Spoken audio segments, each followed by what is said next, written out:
അസ്സലാമു അലൈക്കും വറഹ്മത്തുള്ളാഹി വബറകാതുഹു.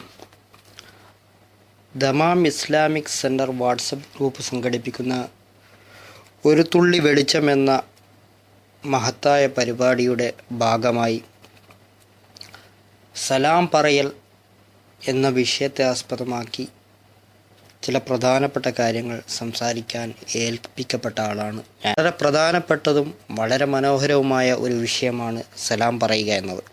നമുക്കറിയാം, അസ്സലാമു അലൈക്കും എന്ന് പറഞ്ഞാൽ നിൻ്റെ മേൽ അള്ളാഹുവിൻ്റെ രക്ഷയുണ്ടാവട്ടെ എന്ന് ഒരു മുഅ്മിൻ മറ്റൊരു വിശ്വാസിയെ, ഒരു മുഅ്മിനിനെ കണ്ടാൽ പറയേണ്ട ഏറ്റവും മനോഹരവും ഏറ്റവും നല്ല ഒരു വാക്യവുമാണ് അസ്സലാമു അലൈക്കും എന്നുള്ളത്. ഇവിടെ വിശുദ്ധ ഖുർആനിൽ കൂടി തന്നെ അല്ലാഹു തആല പറയുന്നു, വൈദാ ഹുയ്യീതും ബിതഹിയ്യത്തിൻ ഫഹയ്യു ബിഅഹ്സന മിൻഹാ ഔ റുദ്ദൂഹാ ഇന്നല്ലാഹ കാന അലാ കുല്ലി ഷൈഇൻ ഹസീബ. നിങ്ങൾക്ക് അഭിവാദ്യം അർപ്പിക്കപ്പെട്ടാൽ നിങ്ങൾ അതിനേക്കാൾ നല്ല മെച്ചമായ അഭിവാദ്യം അർപ്പിക്കുക, അല്ലെങ്കിൽ നിങ്ങൾ അത് തന്നെ തിരിച്ചു നൽകുക. തീർച്ചയായും അള്ളാഹു ഏതൊരു കാര്യത്തിൻ്റെയും കണക്ക് നോക്കുന്നതാണ്. അതായത്, നിങ്ങളോട് ഒരാൾ സലാം പറഞ്ഞാൽ അതിലും നല്ല രീതിയിൽ നമ്മൾ പ്രതിവദിക്കുക എന്ന് പറഞ്ഞാൽ, അസ്സലാമു അലൈക്കും എന്ന് പറഞ്ഞാൽ അസ്സലാമു അലൈക്കും വഅലൈക്കും അസ്സലാം വറഹ്മത്തുള്ളാഹി വബറകാതുഹു എന്നോ അല്ലെങ്കിൽ വഅലൈക്കും അസ്സലാം എന്നെങ്കിലും നാം പറഞ്ഞിരിക്കുക. ഇതാണ് വിശുദ്ധ ഖുർആൻ നമ്മോട് പറയുന്നത്. വളരെ മനോഹരമായ ഒരു പദം. നാം പരസ്പരം അടുക്കാനും ഒരാളെ അഭിമുഖീകരിക്കാനുമുള്ള ഏറ്റവും ലളിതമായ ഒരു പ്രയോഗമാണ് ഇസ്ലാം നമ്മോട് കൽപ്പിച്ചത്, നമ്മൾക്ക് കാണിച്ചു തന്നത്. മറ്റു പലതിനെയും കമ്പയർ ചെയ്യുമ്പോൾ ഗുഡ് മോർണിംഗ്, അതുപോലെ തന്നെ നമസ്തേ, അല്ലെങ്കിൽ മറ്റുള്ള അഭിവാദന രീതികളുമായി ഇതിനെ താരതമ്യപ്പെടുത്താൻ ഒരിക്കലും ആവില്ലെങ്കിൽ കൂടി നാം ഒന്നെടുത്ത് പരിശോധിച്ച് നോക്കിയാൽ എപ്പോഴും നമുക്ക് പറയാൻ പറ്റുന്ന ഒരു പദമാണ് ഈ വാക്യം. എന്ന് പറഞ്ഞാൽ, ഒരാളുടെ ദുഃഖ സമയത്തും വേദനയിലും അയാളുടെ പ്രയാസങ്ങളിലും സന്തോഷത്തിലും സമാധാനത്തിലും എപ്പോഴും നമുക്ക് ഒരാളോട് പറയാൻ പറ്റും, നിൻ്റെ മേൽ അള്ളാഹുവിൻ്റെ സമാധാനം ഉണ്ടാകട്ടെ, രക്ഷയുണ്ടാകട്ടെ. അത് ഒരാളോട് ചെയ്യുന്ന പ്രാർത്ഥനയെ കൂടിയാണ്. അവൻ്റെ എന്തെങ്കിലും പ്രയാസങ്ങളുടെ സമാധാനത്തിന് വേണ്ടിയുള്ള പ്രാർത്ഥന, അവനിക്കുണ്ടാകേണ്ട ബർക്കത്തിന് വേണ്ടിയുള്ള പ്രാർത്ഥന, ഇതൊക്കെയാണ്. അസ്സലാമു അലൈക്കും വറഹ്മത്തുള്ളാഹി വബറകാതുഹു എന്ന് കൂടി പറയുമ്പോൾ റഹ്മത്തിനെയും ബർക്കത്തിനെയും കൂടി നാം ഒരാൾക്ക് വേണ്ടി പറയുകയാണ്. പ്രവാചകൻ്റെ അടുക്കൽ ഒരു സഹാബി വന്ന ഒരു ചരിത്രം നമുക്ക് കാണാൻ സാധിക്കും. പ്രവാചകൻ്റെ അടുക്കൽ ഒരു സഹാബി വന്ന് പറഞ്ഞു, അസ്സലാമു അലൈക്കും യാ റസൂലല്ലാഹ് എന്ന് പറഞ്ഞപ്പോൾ റസൂൽ സല്ലല്ലാഹു അലൈഹി വസല്ലം അതിന് സലാം മടക്കി. എന്നിട്ട് പ്രവാചകൻ പറഞ്ഞു, ഫഖാല അശറ, ഇതിന് അയാൾക്ക് 10 പ്രതിഫലമുണ്ട്. പിന്നീട് മറ്റൊരാൾ വന്നു, അദ്ദേഹം പറഞ്ഞു, അസ്സലാമു അലൈക്കും വറഹ്മത്തുള്ളാഹി. അപ്പോൾ റസൂൽ സല്ലല്ലാഹു അലൈഹി വസല്ലം ഫറദ്ദ അലൈഹി സുമ്മ ജലസ, ആ റസൂൽ സല്ലല്ലാഹു അലൈഹി വസല്ലം അദ്ദേഹത്തിന് സലാം മടക്കി. എന്നിട്ട് ഇരുന്നു കൊണ്ട് പറഞ്ഞു, ഫഖാല ഇശ്റൂൻ, ഇതിന് 20 പ്രതിഫലമുണ്ട്.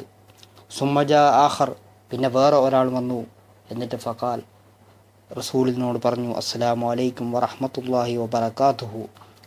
അസ്സലാമു അലൈക്കും വറഹ്മത്തുള്ളാഹി എന്നതിനോടൊപ്പം വബറകാതുഹു എന്ന് കൂടി ചേർത്ത് പറഞ്ഞു. അപ്പോൾ റസൂലുള്ളാഹി സ്വല്ലല്ലാഹു അലൈഹി വസല്ലം പറഞ്ഞു, ഫഖാൽ സലാസൂൻ, ഇതിന് 30 പ്രതിഫലമുണ്ട്. ഇത് പഠിപ്പിച്ചു തരുന്നത് ഓരോന്നിനും ഓരോ 10 ഹസനത്ത് വീതം അതിനോട് ചേർക്കപ്പെടുന്ന പദങ്ങൾക്ക് അല്ലാഹു സുബ്ഹാനഹു വ തആല നമുക്ക് പ്രതിഫലം നൽകുകയാണ്. അപ്പോൾ ഒരു സലാമിൽ കൂടി തന്നെ 30 പ്രതിഫലം നമുക്ക് കിട്ടുകയാണ്. അപ്പോൾ ഏറ്റവും നല്ല രീതിയിൽ പറയണമെന്ന് നമ്മൾ ആദ്യം സൂചിപ്പിച്ചു കഴിഞ്ഞു വിശുദ്ധ ഖുർആനിലൂടെ തന്നെ. അപ്പോൾ ഒരാളോട് സലാം പറയുമ്പോൾ തന്നെ അസ്സലാമു അലൈക്കും വറഹ്മത്തുള്ളാഹി വബറകാതുഹു എന്ന് കൂടി ചേർത്ത് പറയുകയാണെങ്കിൽ നമുക്കതിലൂടെ ധാരാളം പ്രതിഫലം നാം അധ്വാനിക്കാതെ നമുക്ക് കിട്ടുകയാണ്. അതുപോലെ തന്നെ നാം ഒരാൾ സലാം പറഞ്ഞാൽ മടക്കുമ്പോഴും നമുക്ക് ഇതേപോലെ പറയുകയാണെങ്കിൽ നമ്മൾക്ക് ഒരുപാട് ഹസനാത്തുകൾ നമ്മുടെ കണക്കിലേക്ക് എഴുതുകയാണ്. ചുരുക്കി പറഞ്ഞാൽ സലാം എന്നുള്ളത് ഒരു വലിയ ഒരു ഇബാദത്ത് തന്നെയാണ്. നാം അത് ഒരു അഭിവാദന രീതി എന്നതിൽ ഉപരി അതൊരു ഇബാദത്തായി നാം കാണണം, അതൊരു പുണ്യമുള്ള കാര്യമായി നാം കാണണം. മുസ്ലിമീങ്ങൾ പരസ്പരം അടുക്കാനുള്ള, സ്നേഹം വർദ്ധിപ്പിക്കാനുള്ള ഒരു കാര്യമാണ് സലാം പറയുക. ഒരു മുസ്ലിം മറ്റൊരു മുസ്ലിമിന് ചെയ്യേണ്ട ഹക്കുൽ മുസ്ലിം അലൽ മുസ്ലിമി സിത്തുൻ. ഒരു മുസ്ലിം വേറൊരാളോട് ചെയ്യേണ്ട മുസ്ലിമായ ഒരാളോട് ചെയ്യേണ്ട 6 കാര്യങ്ങളിൽ ഒന്നാമത്തതായി പറയുന്നത് ഇദാ ലഖീതും ഫസല്ലിം അലൈഹി. നീ അയാളെ കണ്ടുമുട്ടിയാൽ അയാളോട് സലാം പറയുക എന്നുള്ളതാണ്. സലാം പറയൽ സുന്നത്തും മടക്കൽ നിർബന്ധവുമാണ്. അതുതന്നെ ഒരു സമൂഹത്തിലേക്ക് ഒരാൾ സലാം പറഞ്ഞാൽ ആ സംഘത്തിലുള്ള ആരെങ്കിലും അത് മടക്കൽ നിർബന്ധമാണ്. അതൊരു ഫർള് കിഫയായി മാറുന്ന ഒരു മസലയാണ് അവിടെ നമുക്ക് കാണാൻ സാധിക്കുന്നത്. എല്ലാവർക്കും തിരിച്ച് മടക്കിയാൽ അതിൻ്റെ കൂലി കിട്ടുമെങ്കിലും ഒരാളെങ്കിലും അതിന് മടക്കൽ നിർബന്ധമാണ്, അല്ലെങ്കിൽ എല്ലാവരും കുറ്റക്കാരാകും. റസൂൽ സല്ലല്ലാഹു അലൈഹി വസല്ലം പറയുന്നു, ലാ തദ്ഖുലുൽ ജന്നത ഹത്താ തുഅ്മിനു. നിങ്ങൾ ഒരാളും മുഅ്മിനാകുകയില്ല, നിങ്ങൾ ഒരാളും സ്വർഗത്തിൽ കടക്കുകയില്ല ഹത്താ തുഅ്മിനു, നിങ്ങൾ വിശ്വാസികളാകുന്നത് വരെ. വലാ തുഅ്മിനു ഹത്താ തുഹാബു, നിങ്ങൾ വിശ്വാസികളാകുകയില്ല ഹത്താ തഹാബു, നിങ്ങൾ പരസ്പരം സ്നേഹിക്കുന്നത് വരെ.